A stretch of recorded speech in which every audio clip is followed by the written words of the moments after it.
I think at the very beginning, the music scene in Liverpool was exploding, probably quicker than anywhere else in the country. Manchester had its own vibe going on, but Liverpool was never going to be second off the mark to anywhere else. And I think Liverpool really grew faster than anywhere else in the country when the dance scene. I think it was probably the first club that was purpose-built as a dance club. If you look back at all the other clubs in Liverpool, Cream was Russell's or Snob, so it was an old 80s stroke 90s nightclub. The Buzz was a nightclub, and even if you go back further than that again, you go to Quadrant Park. Quadrant Park wasn't the big all-nighter that it was renowned for. It was, dare I say, a Sheridan and Tracy club. The 051, the people who designed there clearly took reference and influence from going to the Hacienda, which was a purpose-built industrial kind of space. And the 051, I think, felt more like a proper designated club. It didn't have all the frills that all the other clubs had with neon lights and comfy chairs. It was pretty stripped back and basic, wasn't it? Sweetest Day of May, I think, was the biggest anthem for me. It was a track that was really slow, and it just got the most amazing reaction on the breakdown. And no one else was really playing that kind of stuff in Liverpool at that time, so that was probably the biggest track that people still come up to me and say, do you remember this? Probably the night I got dropped off really late by a taxi, and I couldn't get down the road. The coaches were parked from out of town all the way down. There was taxis nose to nose all the way down the road. And the taxi driver said to me, it's like this every week, you're gonna have to get out and walk down. And I remember walking down the road, and this is a strange memory, by the way, it's nothing to do with music, it was an energy. There was kids getting out the cars, there was girls checking the makeup in the wing mirrors of the cars, and they were all heading towards the club which I was walking to.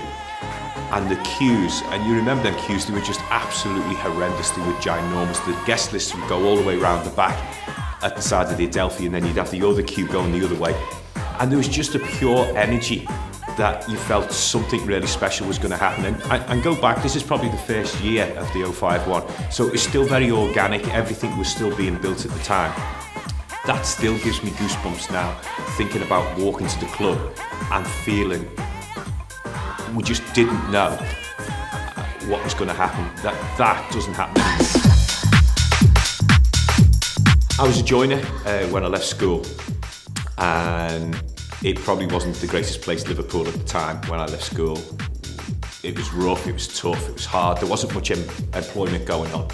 And I think music was a big escapism for me. I used to go with my wages from a youth enterprise allowance, and I remember buying 12-inch. The first 12-inch single I ever bought was Chic, and it had I Want Your Love on one side, Le Freak on the other side, and Chic Sheer. And I must have played that track until the grooves had wore out. And I think that, again, is about an emotion. I think I'd sit in my bedroom with my headphones on and just listen to that track again and again.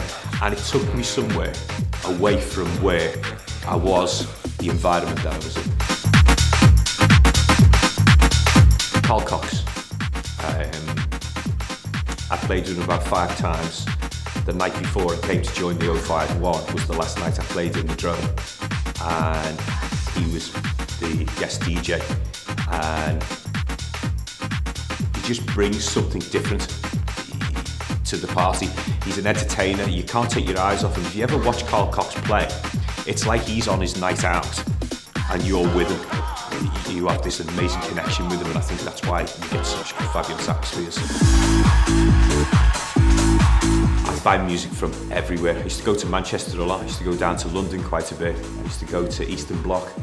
But I think my first records were bought when the dance scene was growing. It was from 3 Beat Records.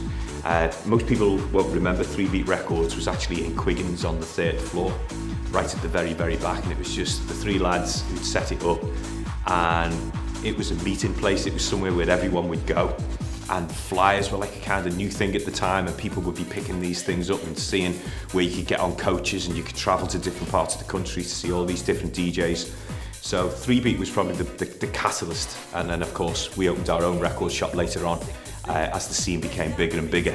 And obviously having your own record shop, you have the first pick of all the best stuff that comes through, which I opened up with Cy Edwards, Groover Records in Matthew Street.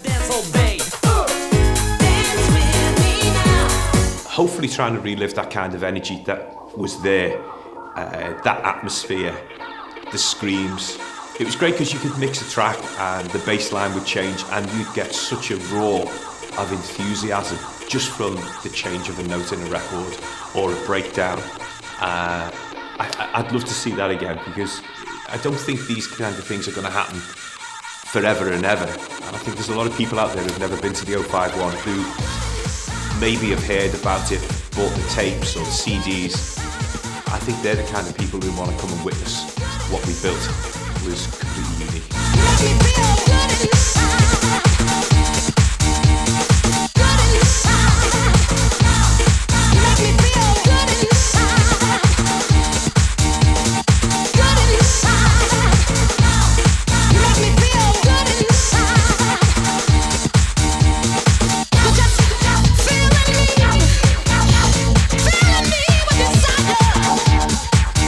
Come on, baby. Come on, light my fire. That's it. That's it. That's it. You just feeling me with desire. Come on, baby. Come on, light my fire. That's it. That's it. That's it. Good inside. You make me feel good inside. Good inside. You make me feel good inside. Good inside. You make me feel good inside. Good inside. You make me feel good inside. Just feeling me with desire. Come on, baby. Come on, light my fire. That's it. That's it.